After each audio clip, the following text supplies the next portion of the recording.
ओमज्ञानतिमिरान्धस्य ज्ञानञ्जनशलाखया चक्षुरुन्मीलितं येन तस्मै श्रीगुरवे नमः। श्रीचैतन्यमनोभीष्टं स्थापितं येन भूतले स्वयं रूपकदा मह्यं ददाति स्वपदान्तिकम्।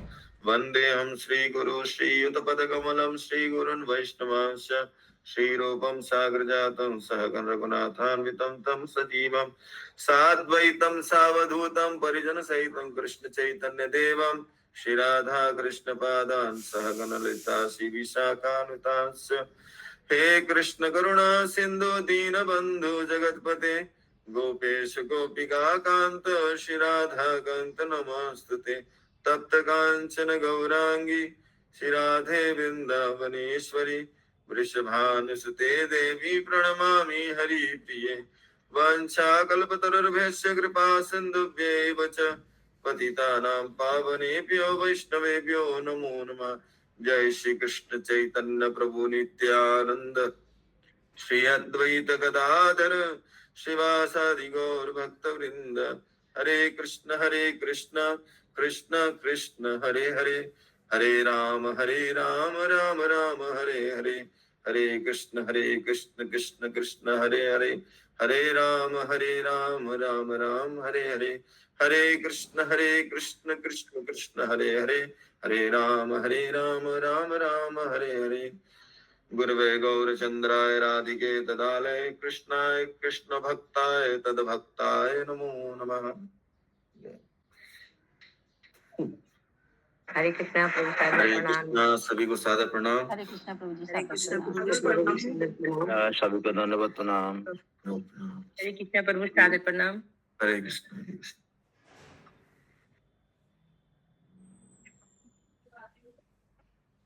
तो हमने पिछली सत्र में ओम पूर्णमदः पूर्णमिदं और उसके पहले वेद के विषय में सुना जाना। तो वेद हमारे लिए बहुत ही महत्वपूर्ण है। वेद का एक अर्थ ये भी बताया जाता है, वेदयति धर्मम ब्रह्म च वेदः। ऐसा ग्रंथ जिसके द्वारा धर्म के विषय में शिक्षा प्राप्त हो, या भगवान के विषय में, ब्रह्म के विषय में, धर्म के विषय में शिक्षा प्राप्त हो, उसे वेद कहते हैं। वेदयति धर्मम ब्रह्म च वेदः। धर्म और ब्रह्म को जाना जाता है, उसको वेद कहा जाता है। और वेद जो है वो शब्दावतार है भगवान का। कैसे कहा, साउंड इनकारनेशन ऑफ लॉर्ड, भगवान के साउंड इनकारनेशन। और वेद में जो भी श्लोक आते हैं उनको क्या कहा जाता है? मंत्र। वेद में जो भी श्लोक आते हैं उनको मंत्र कहा जाता है। और मंत्रों के जो समूह हैं उनको सुक्त कहा जाता है। वेद के जो श्लोक हैं उनको मंत्र कहा जाता है, और मंत्रों का जो समूह है उनको सुक्त कहा जाता है। और सुक्त का जो समूह है, इन सारे सुक्त का जो कलेक्शन है उसको संहिता कहा जाता है।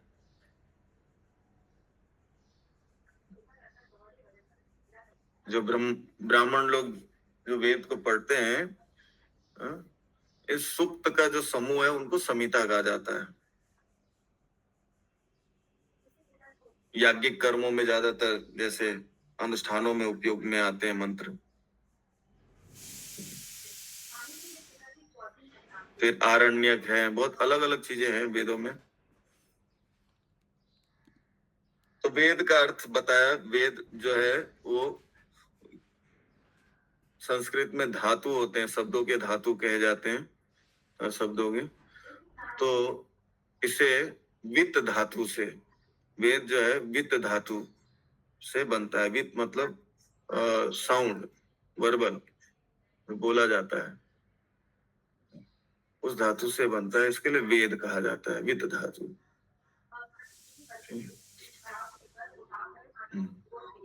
और वेद को ब्रह्म के समान माना जाता है। ये ब्रह्म के समान है, भगवान ही जो है वेद के रूप में अपने आप को विस्तार करते हैं। और उपनिषद जो है चतुर्थ भाग है वेदों का।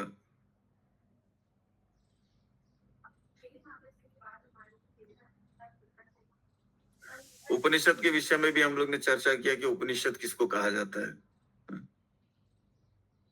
उप मतलब होता है नजदीक, निकट, और निषदति, निषीदति, निषीदति मतलब होता है नजदीक लाना, हाँ? लाना, निषीदति, उपनिषदिति, निषीदति मतलब जो भगवान के या गुरु के नजदीक लाकर और जो ज्ञान प्राप्त होता है उसे उपनिषद कहा जाता है। रहस्य विद्या जो प्राप्त होती है या ब्रह्म विद्या जो प्राप्त होती है वो उपनिषद कहा जाता है। उपनिषद, उप मतलब नजदीक, और निषद, निसति, नी मतलब निश्चित रूप से, और सद मतलब होता है जो भगवान के उपदेशों को नजदीक बैठकर, गुरु के नजदीक या भगवान के नजदीक बैठकर जो ज्ञान को लेते हैं उसके द्वारा हमारे अंदर से जो भी कलमश हैं उनका नाश हो जाता है। शद, या शब्द का एक अर्थ भी होता है जिससे हमें पूर्ण ज्ञान प्राप्त होता है भगवान के विषय में। अंधकार खत्म हो जाता है। षड मतलब होता है अंधकार खत्म होना और प्रकाश की ओर जाना, ज्ञान की ओर जाना।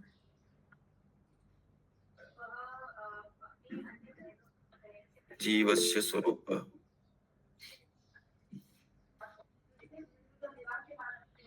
उपनिषदों की संख्या 108 बताई गई है, जिसमें से 10 प्रमुख हैं, जिसके हम लोग व्याख्याएं सुनते हैं अलग अलग आचार्य के द्वारा।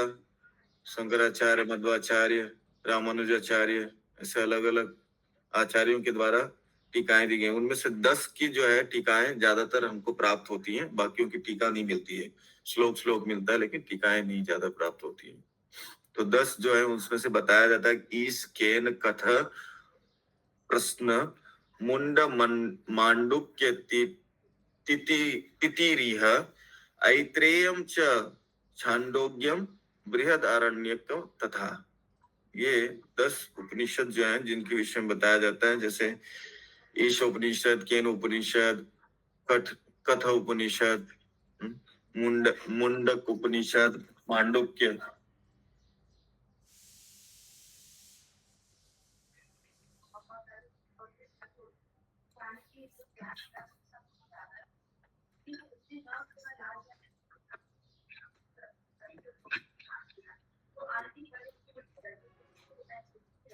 ऐसे अलग अलग उपनिषदों के विषय में 10 उपनिषद जो है, बृहदारण्यक उपनिषद, छांदोग्य उपनिषद,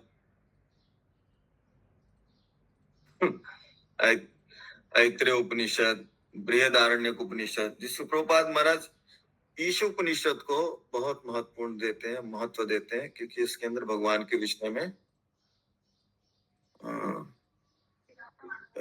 विषय में विस्तार से बताया गया है कि भगवान कौन है।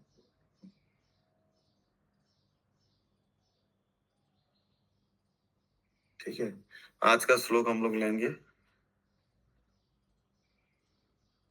हाँ माता जी, किसी को कोई प्रश्न है क्या? बोलिए। हरे कृष्णा प्रभु जी। प्रभु जी, आप पहला दिन बताए थे कि वेद शब्द का धातु ज्ञान है। हाँ। और अब आज बताए वेद वित्त धातु है, तो दोनों में क्या डिफरेंस हुआ? क्या बताया मैंने पहले? वेद धातु ज्ञान है, वेद का धातु ज्ञान है। वेद का अर्थ ज्ञान है। वेद शब्द जो है वित्त धातु से बना है। अच्छा, ठीक है। जैसे भजन, भजन बोलते हैं ना, तो भज धातु से बना है भजन। वैसे ही वेद शब्द जो है वित्त धातु से बना है। संस्कृत में अलग अलग शब्दों के धातु होते हैं, उनका मतलब और विस्तार व्याख्या जो है उससे होती है, शब्दों से होती है।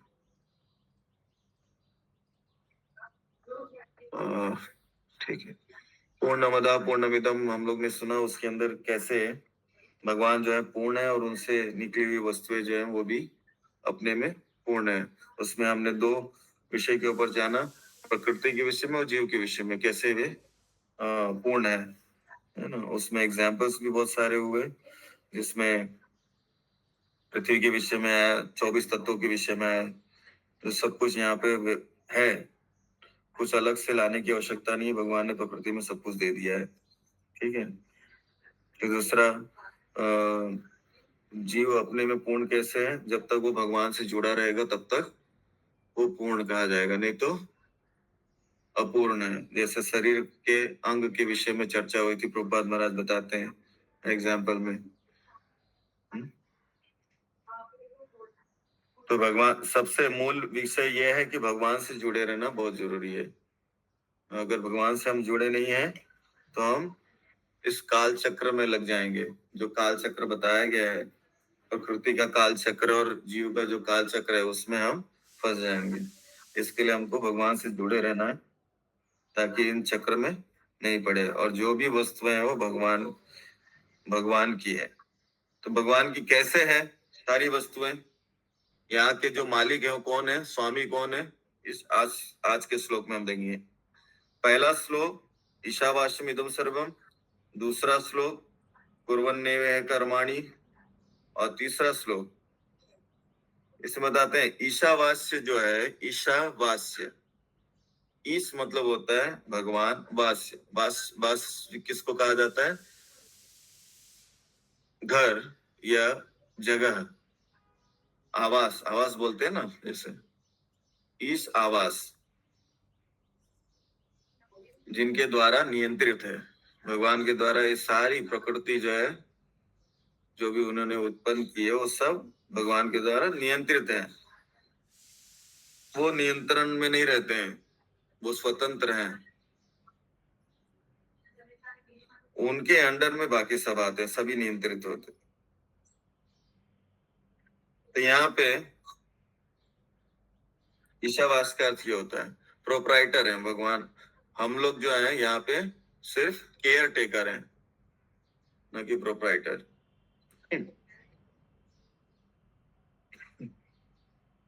हरे कृष्ण। ठीक है, आज का श्लोक ईशावास्यमिदं सर्वं यत् किंच जगत्यां जगत् तेन त्यक्तेन भुंजिता मा गृदः कस्य स्वीधनम्। कोई दोहराना चाहेगा? ईशावास्यम् इदं सर्वं यत् किंचित् जगतां जगत् तेन त्यक्तेन भुंजिता मा गृधक स्विध्वनम्। प्रभु मैं बोलूं? हाँ बोलिए। ईशावासं इदं सर्वं यत् किंचन जगत्यां जगत् तेन तक्ति न भुंजिता मा गृधकस्य स्वीदधनम्। हरे कृष्ण। प्रभु जी मैं बोलूं? हाँ बोलिए। ईशावास्यमिदं सर्वं यत् किंचन जगत्या जगत् आराम से, तेन बड़ी माता जी, एकदम सिंपल है, इससे सिंपल तो मंत्र नहीं मिलेगा।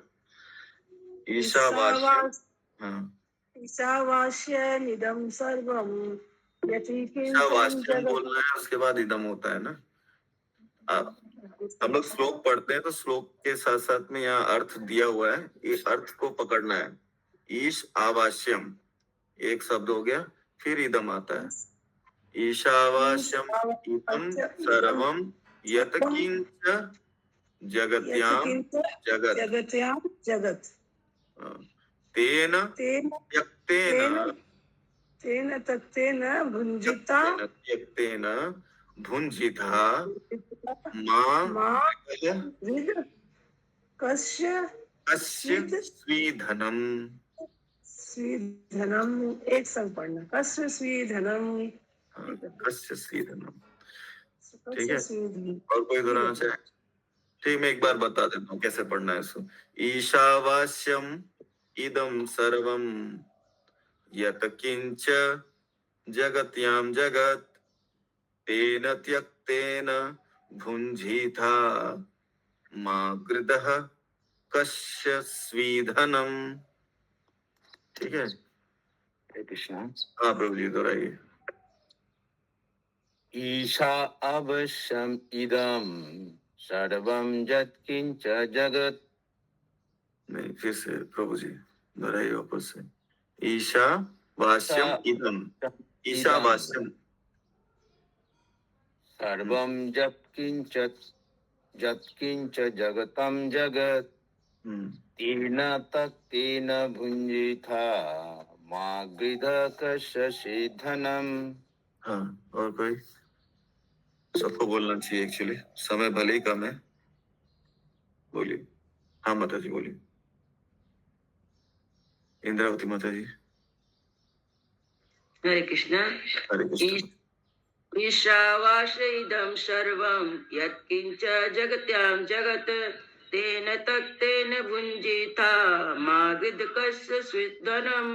कितना सिंपल है, देखिए यहाँ पे हम लोग एकदम ध्यान से शब्दों को पकड़ेंगे तो ईशावास्यम, म यहाँ पे हो गया, फिर ई की मात्रा यहाँ पे जो लिखी हुई है इदम आ जाएगा आगे, इदम सर्वम, म पहले ले लिया आपने, इदम बाद में बोल रहे हैं। इदम सर्वम यत किंच जगत्याम जगत तेन त्यक्तेन, त्य है ये, त्यक्तेन भुंजीता मा गृदः कस्य स्वीद धनम। एक एक शब्द आराम से पकड़ना है और उसको फिर उसी हिसाब से उच्चारण। हाँ संगिनी श्याम प्रिय माता जी। हरे कृष्ण। सादर प्रणाम। हाँ सादर प्रणाम। इदं सर्वं हाँ, यत्किंचया जगत् तेन तत्केन भुञ्जेया भुंजीथा भुञ्जीता मा गृधः कस्य स्वीधनम। श्लोका लर्निंग क्लास जरूरी है। हाँ, महामुक्त मणि देवी माता जी बोलिए। बोलिए माता जी। हरे कृष्णा प्रभु जी। ईशावास्यम इदं सर्वं यत्किंचित् जगत्यां जगत् तेन त्यक्तेन भुज्यथा मा भुंजीथा, ते भुञ्जीथा मा गृधः कस्य स्वीधनम। स्वीधनम। और कोई? और कोई प्रयास करेगा? ये बहुत ही इम्पोर्टेंट श्लोक है, इस श्लोक के आधार पर आगे के श्लोक हैं। वास्यमिदं सर्वं। प्रभु जी सारा प्रणाम। ये सादा प्रणाम माता जी बोलिए। ईशावास्यम इदं सर्वं यत्किंच जगतायं जगत् जगत, जगत्याम, जगतायम नहीं, जगत्यां जगत् तेन तत्तेन भुञ्जीथा मा यत्किंच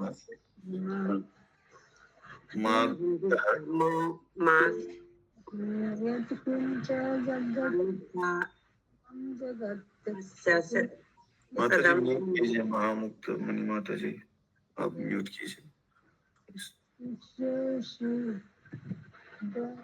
माता जी आप म्यूट कीजिए, माता जी आप म्यूट कीजिए।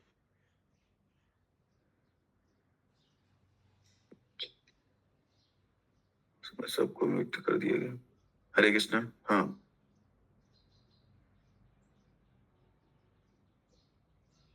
मैं बोलूं प्रभु जी? हरे कृष्ण। सादर प्रणाम प्रभु जी। हाँ सादा प्रणाम माता जी बोलिए।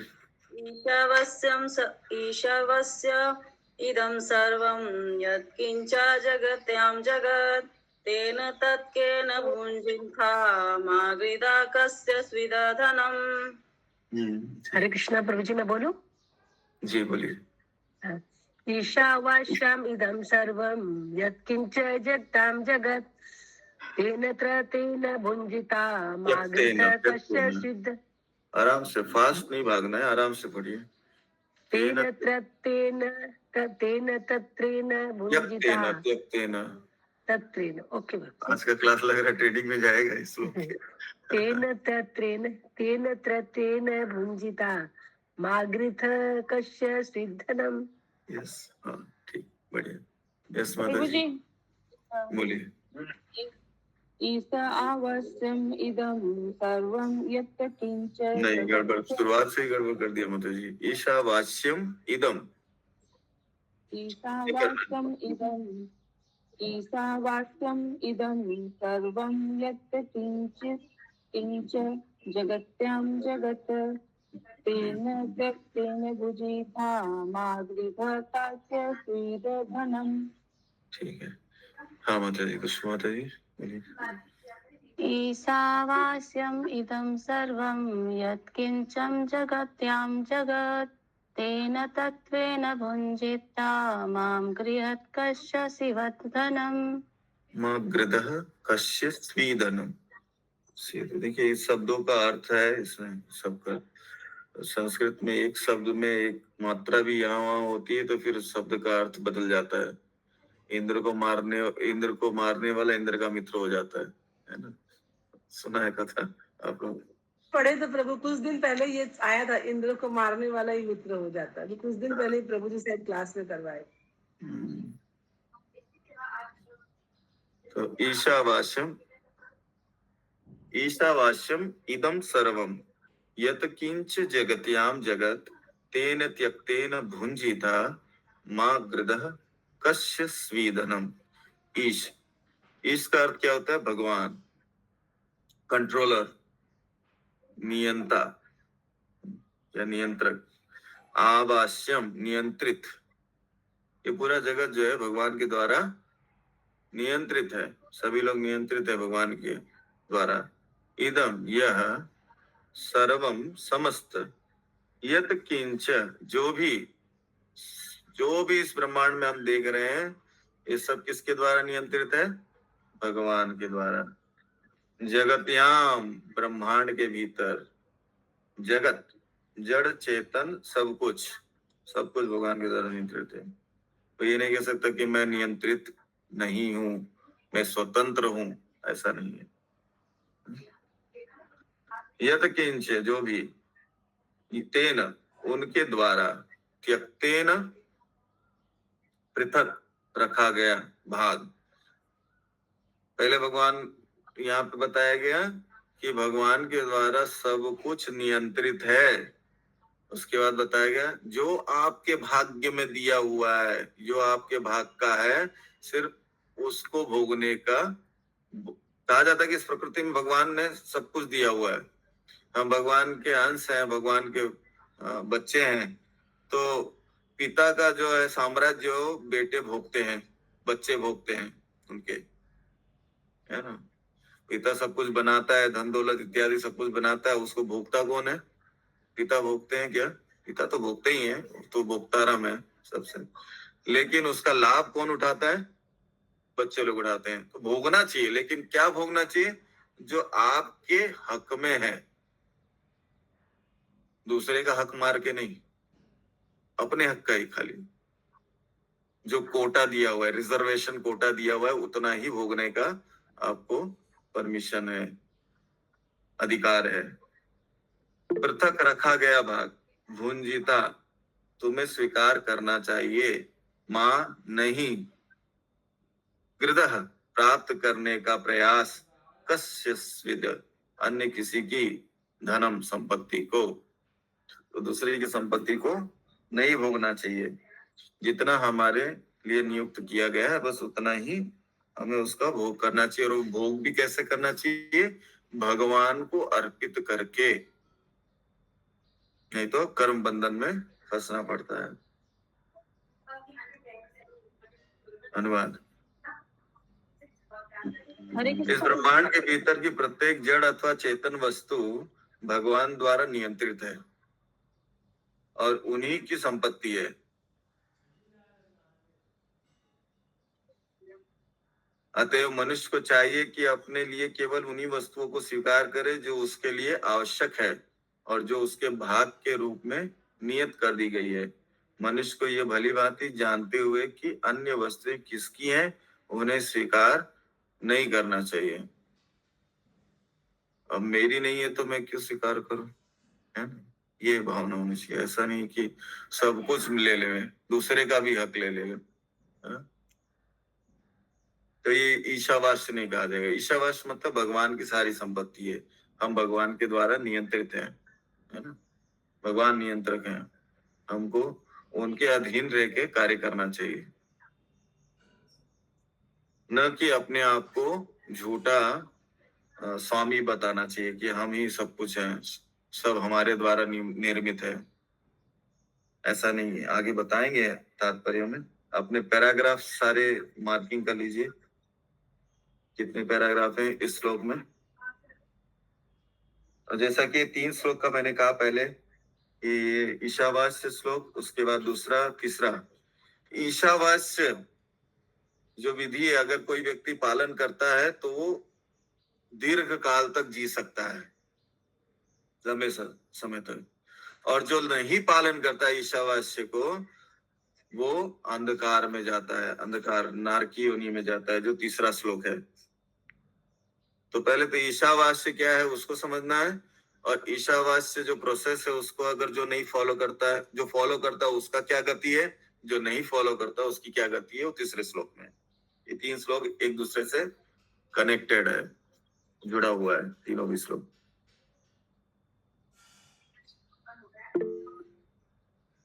जी ब्रह्मावती जी कहिए। हाँ, हरे कृष्ण प्रभु जी। अभी आप बोले ना कि ईशावास्य का जो पालन करता है वो क्या होता है? दीर्घ काल तक, दूसरे श्लोक में आएगा वो। दीर्घ, अगर कोई पहले तो ईशावास्य समझते हैं कि ईशावास्य क्या है ना? हमको पता है कि सब भगवान की संपत्ति है, लेकिन फिर भी हम भूल जाते हैं रह रह के। जैसे किसी को अगर मौका मिले, कोई जमीन मिले या कोई चीज वस्तु मिली, तो उसको पहले वो बोर्ड लगा देता है, दिस प्रॉपर्टी बिलोंग्स टू मी,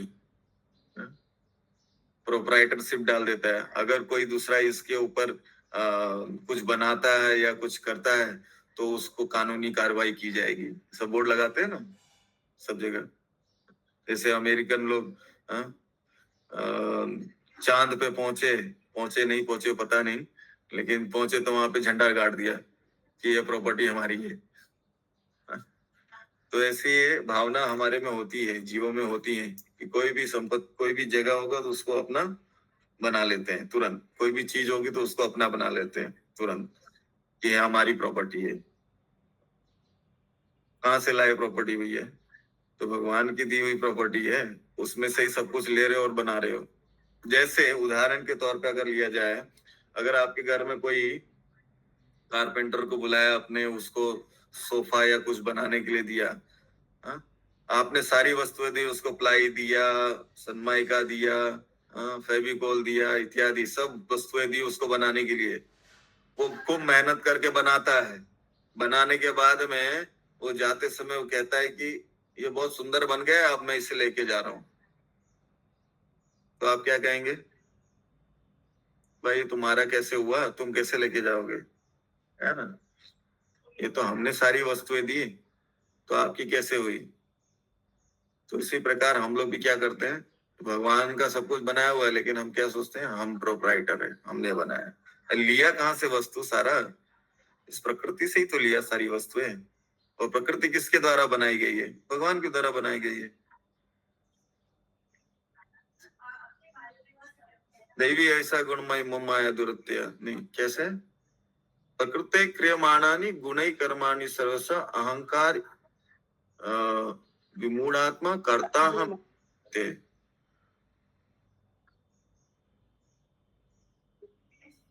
प्रकृति भगवान के द्वारा बनाई गई, लेकिन अहंकारी व्यक्ति जो होते हैं वो क्या सोचते हैं, मैं ही करता हूँ, सब कुछ मैंने बनाया है। जैसे कुत्ते का ही एक पशु भी देखते हैं, अपनी टेरिटरी में कार्य करता है। अगर उसके टेरिटरी में कोई आ गया तो भौंकना चालू कर देता है कि तुम मेरे प्रॉपर्टी में कैसे आए। एक साधारण से साधारण जीव भी ऐसे करते हैं।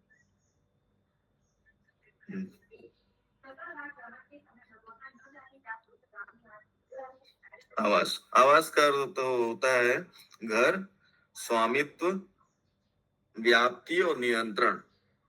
चार अर्थ बताए जाते हैं आवास का। इस आवास घर, स्वामित्व, व्याप्ति और नियंत्रण। नियंत्रण यहाँ पे बताते हैं पहले पैराग्राफ में, वैदिक ज्ञान अमोघ है क्योंकि ये साक्षात किससे आया हुआ। क्यों अमोघ है? ये प्योर है, अमोघ है क्योंकि भगवान से आया हुआ है ये। क्योंकि भगवान से आया है, साधारण मनुष्य से या सड़क पे घूमते हुए व्यक्तियों से नहीं आया है ज्ञान। ज्ञान किससे आया है? भगवान से, परब्रह्म से आया हुआ है, इसके लिए अमोघ है। भगवान से प्रारंभ होने वाली गुरु शिष्य की पूर्ण परंपरा से होकर आगे चलता आता है। क्योंकि वैदिक ज्ञान का पहला शब्द भगवान द्वारा उच्चारित हुआ था, अतः इस ज्ञान का स्रोत दिव्य है। क्यों दिव्य है? इसका कारण है कि भगवान से ही है दिव्य ज्ञान आता है। इसलिए भगवान द्वारा उच्चारित शब्द अपौरुषेय कहलाते हैं। एक प्रश्न आएगा, अपौरुषेय क्यों कहा जाता है वेदों में? तो ये अपौरुषेय का उत्तर है क्योंकि ये भगवान द्वारा उच्चारित है, इसके लिए इसको अपौरुषेय कहा जाता है। साधारण व्यक्ति के द्वारा नहीं कहा गया है, ये परम पुरुष के द्वारा कहा गया है, इसके लिए अपौरुषेय है। जो इस बात का संकेत है कि ये शब्द किसी भौतिक पुरुष द्वारा नहीं कहे गए हैं। भौतिक संसार में रहने वाले जीव में क्या है? चार प्रकार के दोष होते हैं प्रभु जी। क्या दोष हैं? बिना देखे कौन बोलेगा? हम बोले?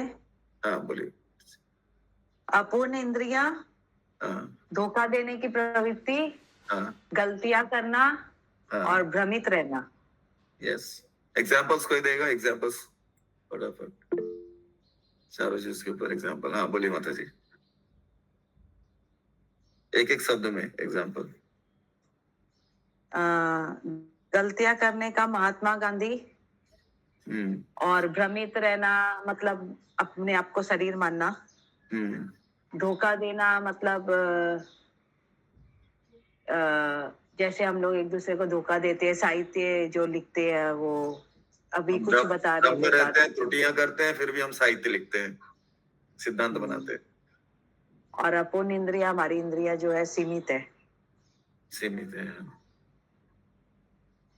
ठीक है।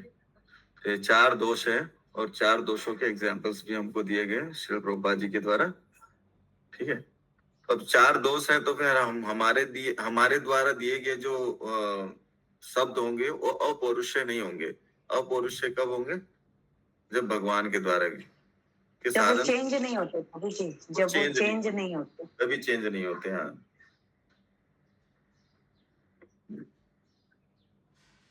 वेद ऐसे अपूर्ण प्राणी, ये चार, वह निश्चित रूप से त्रुटि करता है, वह मोहग्रस्त होने का पात्र होता है, उसमें दूसरों को धोखा देने की प्रवृत्ति पाई जाती है, उसकी इंद्रियां अपूर्ण है।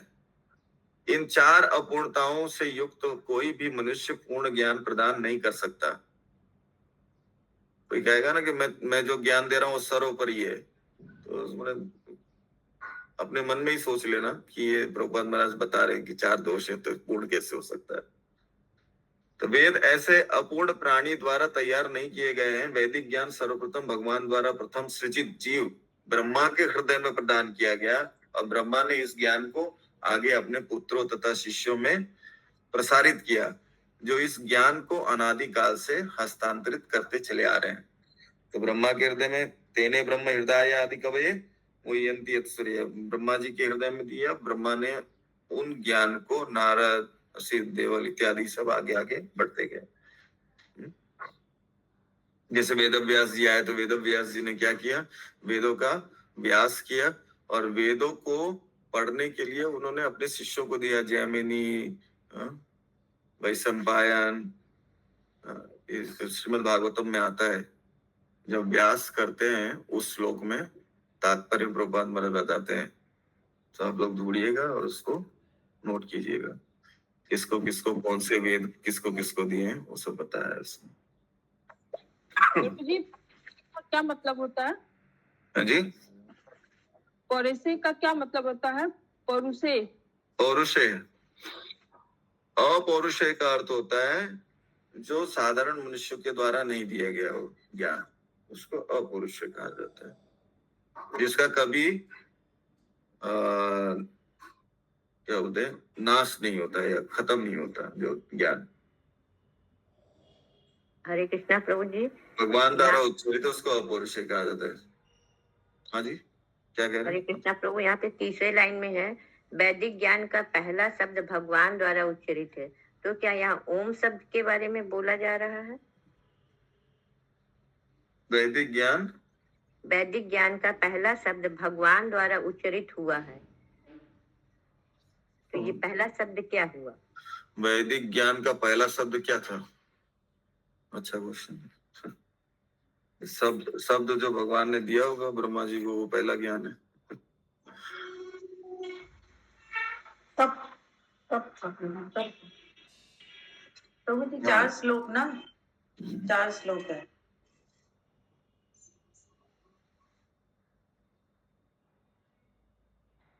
हाँ,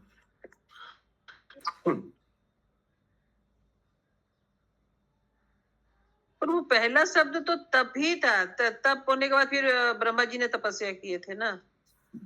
भगवान ने जो ज्ञान दिया वहां तो ज्ञान, तब तो शब्द उनको तप करने के लिए कहा गया, लेकिन हृदय में जो ज्ञान दिया वो तो भगवान ने जो उपदेश दिया होगा उस समय वेदों के माध्यम से, जो पहला शब्द होगा ओम भी हो सकता है, ओम भी सही शब्द है। अब क्या शब्द दिया था वो तो रिसर्च करने की चीज है, ठीक है। प्रभु 4 श्लोक दिए थे ना। अलग अलग समय पे अलग अलग चीजें देते हैं भगवान। हाँ माता जी क्या कह रहे हैं? 4 शब्द, 4 श्लोक ब्रह्मा जी को क्या दिए थे? 4 श्लोक, 4 श्लोक दिए थे ना। अहमेवा सागरे वाला जो श्लोक है, ब्रह्मा जी को तो वो 4 श्लोक ही भगवान ने दिए। चतुश्लोक की भागवतम की बात कर रहे हैं आप, लग रहा है। हाँ हाँ हाँ, वो अलग चीज है, ठीक है।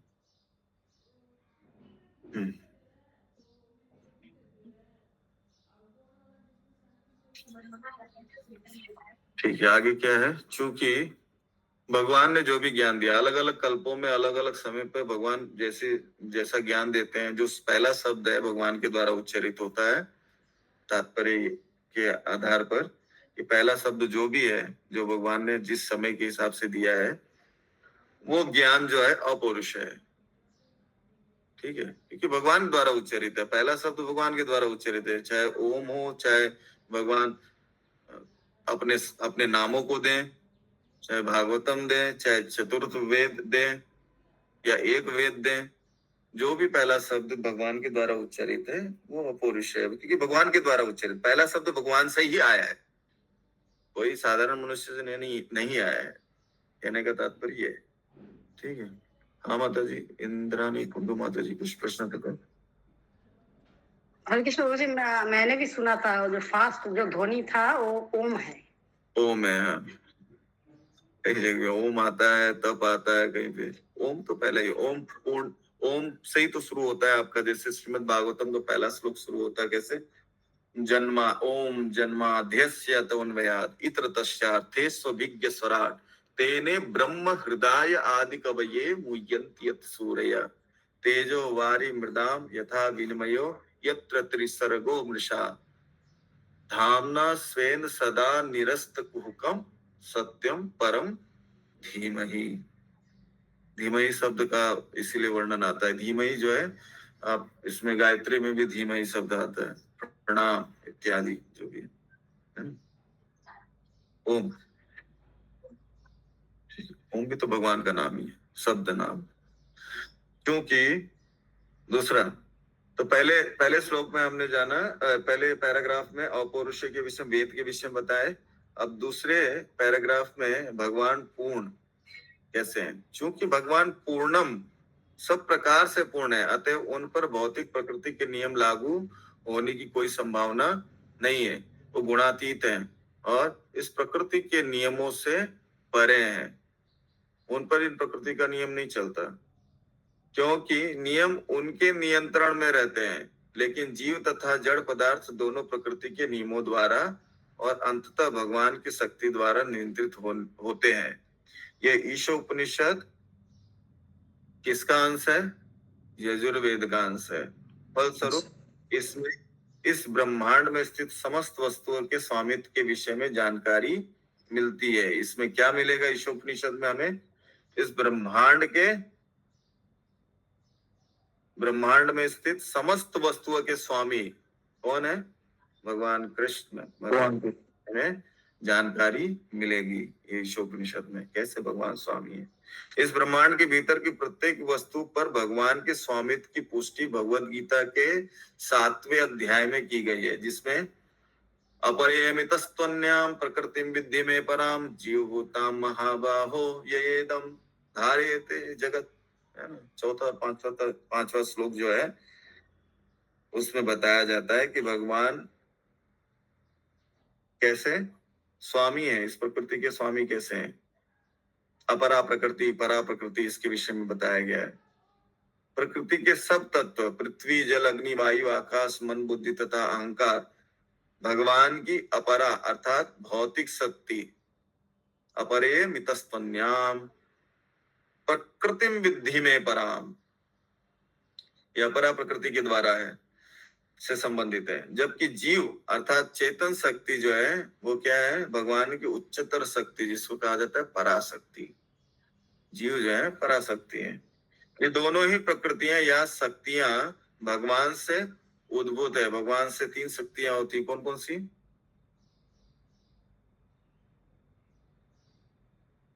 अंतरंगा शक्ति, बहिरंगा शक्ति और तटस्थ शक्ति।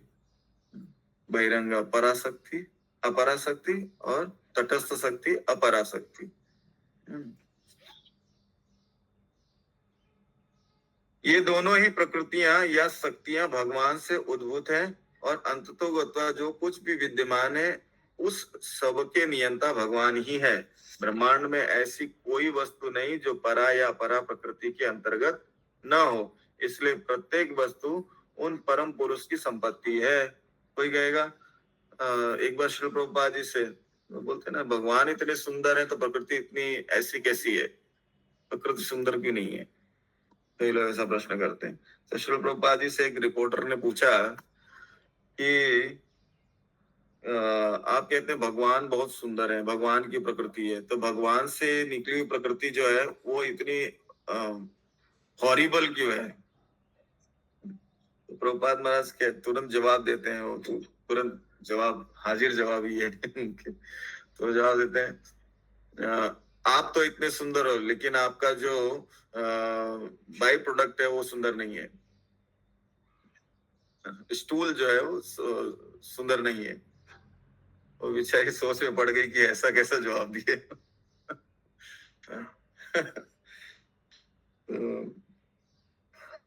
तो ऐसे भिन्ना प्रकृति है भगवान की, भिन्ना प्रकृति है ना,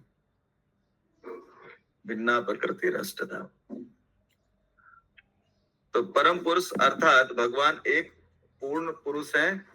उनके पास अपनी विभिन्न शक्तियों के द्वारा हर वस्तु को समंजित करने की पूर्ण बुद्धि है।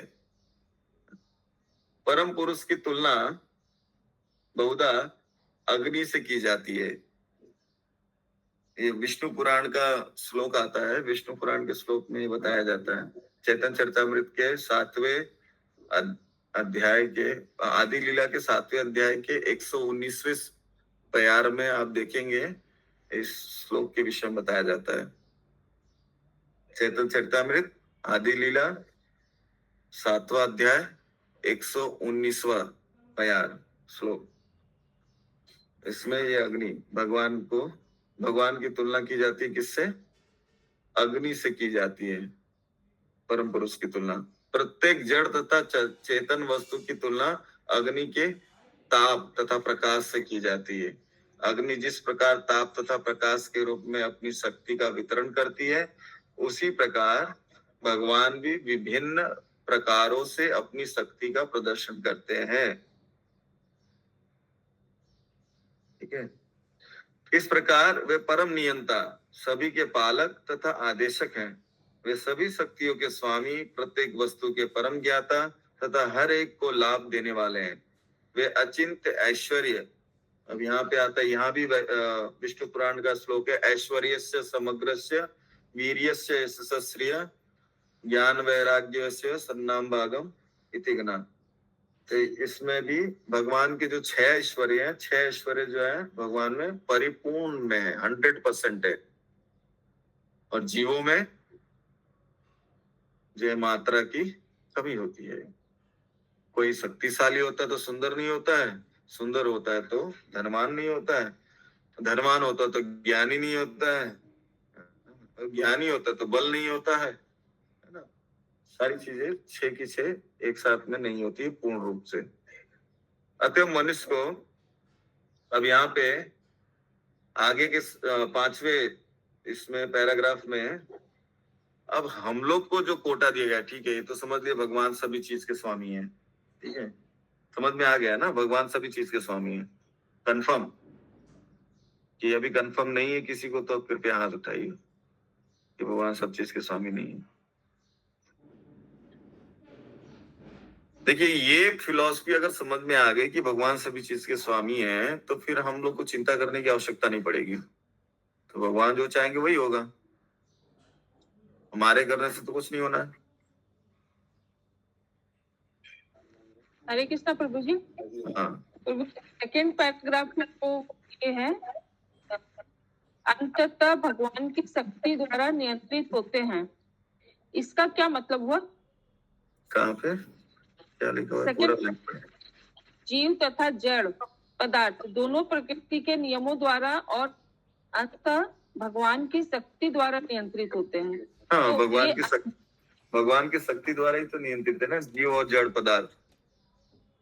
भगवान की बहिरंगा शक्ति द्वारा ही तो नियंत्रित है ना, भगवान उनके द्वारा ही नियंत्रण में रखते हैं ना। और भगवान की शक्ति के द्वारा ही ये तो सारी चीजें चल रही हैं। प्रभु, तो ये तो प्रकृति के ये है ना, प्रकृति के नियम से तो वो तो बहिरंगा शक्ति में आ गई। तो फिर इसमें है अंततः भगवान की शक्ति द्वारा। तो भगवान अपनी शक्ति के द्वारा ही तो इन दोनों को कंट्रोल में रखते हैं, परा और अपरा प्रकृति को। अच्छा, ठीक है।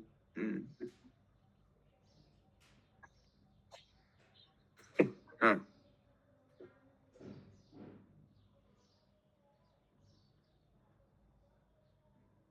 तो भगवान सभी वस्तुओं के जो है स्वामी हैं, और हम जो है सेव्य हैं, सेवक हैं भगवान के।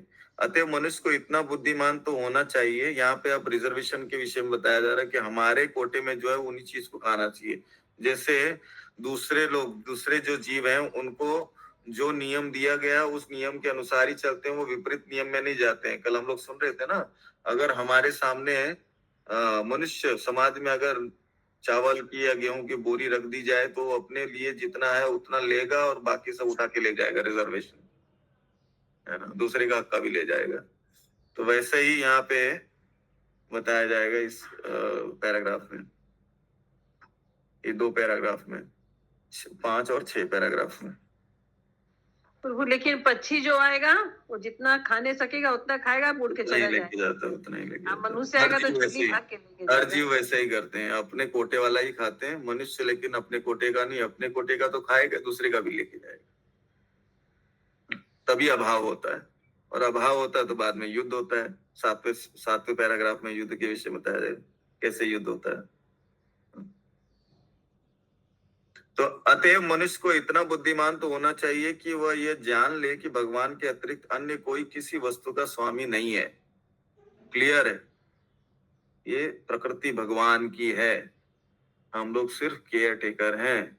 अगर कोई नौकर किसी को केयर टेकर रख दिया जाए और वो सोचे कि मैं ही इसका मालिक हूं, तो मालिक क्या करेगा?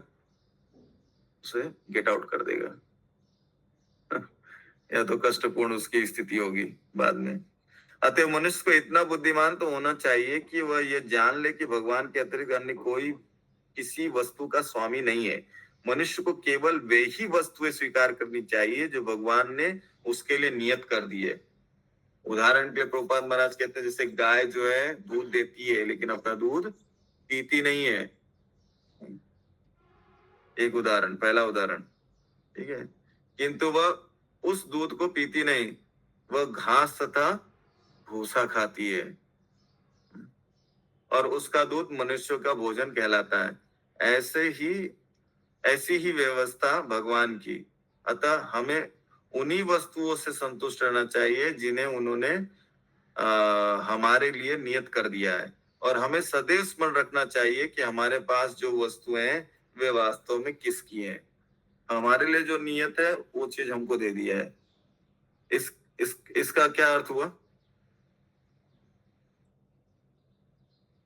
तो एक बार फिर से बोलिए। हमारे लिए जो नियत किया है भगवान ने, इसका क्या अर्थ हुआ? प्रभु तो हमारे भाग्य में भगवान जितना दिए हैं हमको उतने ही ग्रहण करना चाहिए, अलग से और दूसरा उसको रिस्टोर नहीं करना भाग्य चाहिए। तो अलग चीज है, भाग्य में तो बहुत कुछ होगा। नियत नियत नियत कर क्या है यहाँ पे? हम लोग को भगवान शाकाहारी बनाया है, तो हम लोग को शाकाहारी भोजन करना चाहिए। यस, ये मेन चीज है। हमारे लिए भगवान ने जो अन्न की व्यवस्था की है वो पर्याप्त है, लेकिन हम क्या करते हैं? शेर बाघ का भी खाना खाने के लिए उद्यत रहते हैं। शेर बाघ हमारा खाना नहीं खाते हैं, वो चावल दाल नहीं खाते क्योंकि वो मांसाहारी है। तो अपना नियत जो कार्य है उसको करते हैं, उनके कोटे का रिजर्वेशन। लेकिन हम क्या करते हैं? दूसरे का रिजर्वेशन भी चुरा लेते हैं और खाते हैं।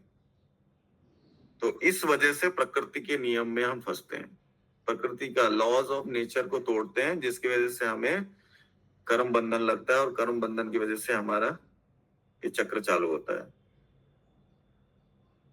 84 लाख प्रकार का। ठीक है।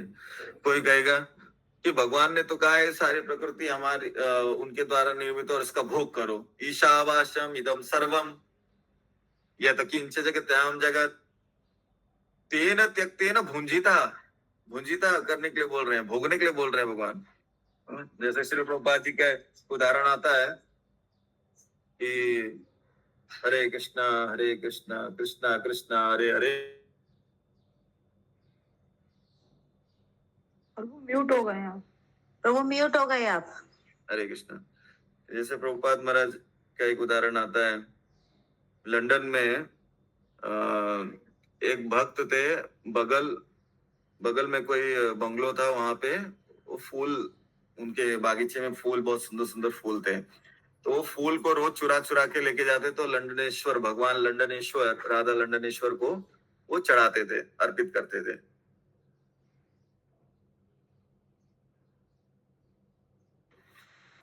पर वो फिर से आप म्यूट हो गए। म्यूट हो गए प्रभु जी, नहीं सुनाई दे रहा। हरे कृष्ण प्रभु, आप म्यूट हो गए हैं। हरे कृष्ण। तो हरे कृष्ण। तो वो फूल लेके जाते थे चुरा के और भगवान को चढ़ाते थे। तो एक बार प्रभुपाद महाराज मॉर्निंग वॉक के लिए जा रहे थे, तो जो लैंड लेडी थी, लैंडलॉर्ड जो थी, बंगलो की मालकिन, तो वो प्रभुपाद जी के पास जाती, बोलती मैं आपसे एक प्रश्न पूछूं? तो बोले हाँ पूछिए। तो कहते हैं कि मैं रोज देखती हूँ कि आपके यहाँ से कोई एक भक्त है, वो आता है और फूल चुराता है और ले जाता है, और जब भी मैं उसको देखती हूँ तो भाग के वो चुरा के लेके जाता है, ऐसे भाग के जाता है। तो आप लोग क्या यही शिक्षा देते हैं, ऐसे चुरा के लेके जाना? तो प्रभुपाद महाराज कहते हैं कि कौन किया, देखते हैं। तो बुलाते हैं कि कौन किया ये सही, रोज कौन कर रहा है, चोरी कौन करके लेके जा रहा है? तो व्यक्ति सामने आते हैं वक्त यहाँ प्रभुपाद में, तो बोले तुमको समझ नहीं आता है, तुमको चोरी नहीं करना चाहिए, क्यों चोरी कर रहे हो ऐसे? तो प्रभुपाद महाराज ईशोपनिषद में तो कहा है ईशावास्यम इदम सर्वम यत् किंच जगत्याम जगत तेन त्यक्तेन भुंजिता। ये सारी प्रकृति जो भगवान की है, ये तो भ्रम में है, इसको पता नहीं कि ये प्रकृति जो है भगवान की है, तो भगवान को ही अर्पण कर रहा हूं मैं इसको ले जाके, तो मैंने कौन सा अपराध किया है? ये तो झूठ मूठ का अपने आप को मालकिन समझ रही है। तो प्रभुपाद महाराज कहते हैं कि आधा ज्ञान मत लो, पूरा ज्ञान लो। तेन त्यक्तेन भुंजिता मां गृदः कस्य, तुम्हारे हक में जो है उसको लेना है, तुम्हारे हक में नहीं, जो है तुम्हारे नियत में नहीं है, उन चीजों को नहीं लेना है। अर्ध कुकुट ज्ञान नहीं होना चाहिए। आधा, जैसे मुर्गी का जो अंडा देता है वो भाग प्रिय है, लेकिन मुख का भाग प्रिय नहीं है। तो आधा ज्ञान बहुत खतरनाक होता है। हरे कृष्ण। हाँ माता जी बोलिए। प्रभु जी, एक जगह तो प्रभुपाद ने ये भी कहा कि भगवान को चोरी वाले फूल बहुत पसंद है। वो अलग है, वृंदावन की लीलाओं में आते हैं। वो भाव अलग है वहां पे, वो टॉपिक के हिसाब से भाव। ठीक है, तो एक शिक्षा देनी थी शिष्य को कि भाई आधा ज्ञान लेके मत जियो, पूरा ज्ञान लो, कहने के तात्पर्य। ठीक है, तो आज विराम दे यहाँ पे। प्रभु जी, समय हो गया प्रभु जी, समय हो गया। हरे कृष्ण। हरे कृष्ण। तो कल हम लोग 2 और 3 को पूरा करेंगे। आज तो यहाँ पे हम ब्रीफ नहीं जाएंगे, पिछला क्या हुआ उस पे नहीं जाएंगे, डायरेक्ट आगे के इस पे जाएंगे। तो आप लोग प्लीज इसको पढ़िएगा जितना भी हो गया है, और आगे का भी पढ़िएगा ताकि क्वेश्चंस पूछे जा सके। ठीक है, हरे कृष्ण। अनंत कोटि वैष्णव भक्त वृंद की जय। श्री